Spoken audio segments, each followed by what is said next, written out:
Doodling in class. The bane of most teachers in this day and age, and a small tool used by those who struggle to keep their attention focused on the lecture at hand.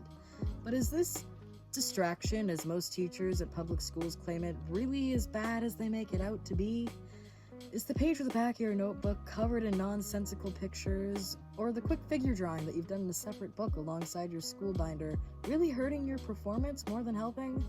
Let's talk about this. This is Mac. Mac has ADHD and finds sitting through lectures without anything to do with their hands extremely hard to do, and even counterproductive to their learning experience. Mac likes to draw, though, and has found that doodling in class really helps them to recall their lessons and take notes. Mac tends to keep a small drawing pad with them along with extra supplies in their bag so that they can be prepared to listen to lectures. Most of Mac's old teachers would either be completely alright and understanding after Mac would explain. There were, and are some still, who don't understand this though. They ask Mac to put away their drawings or, in worst cases, have taken their book away entirely for the class period. It's not a major necessity for Mac. They can feasibly survive without the ability to doodle and work at the same time, but it is notably harder for them to do so. Their motivation to stay on task and keep focused on their notes is lessened and made more difficult, and their notes wind up covered in small drawings anyway.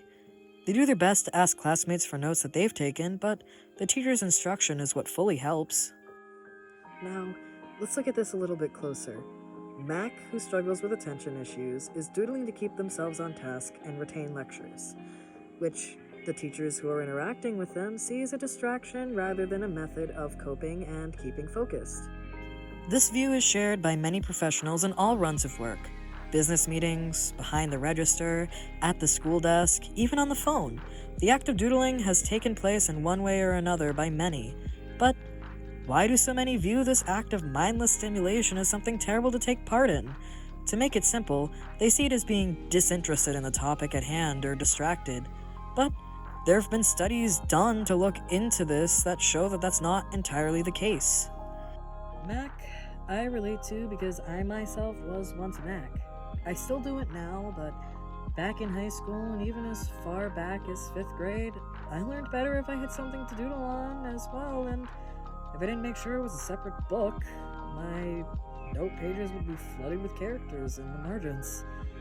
One true story I still tell to this day is the time where my teacher in arboriculture would make quips about me drawing alongside my notes in every other class.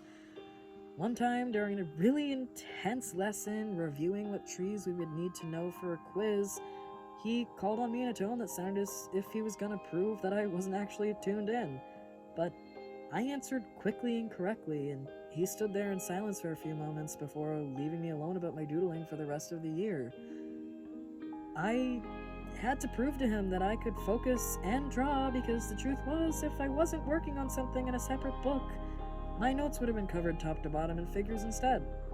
Others weren't as understanding though, and I suffered as a result. My, and others who feel the need to do the same, their memory recall doesn't really suffer from doodling in these situations, which is what the studies I've been looking into have been saying.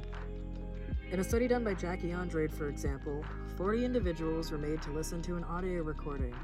Half of these individuals were made to shade in circles and squares mindlessly, while the other half were just made to listen in silence. It was shown that the people shading or doodling recalled 29% more information than those made not to doodle.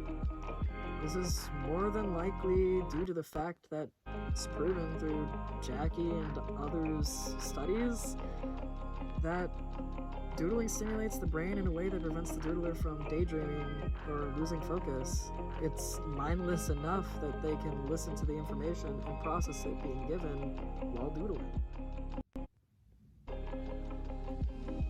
So,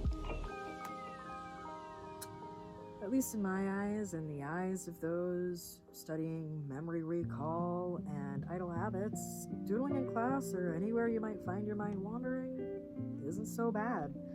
Sure, some may see it as a sign of disrespect because, your eyes aren't trained on them, but I'm sure that if you explain that it's helping you understand them better, they may in turn understand you better. Or, if they don't, they may learn that you're telling the truth the hard way. Regardless though, If you doodle in class and it helps you, keep at it. Even if it isn't the next Mona Lisa, you won't miss any fact about anything during your lecture.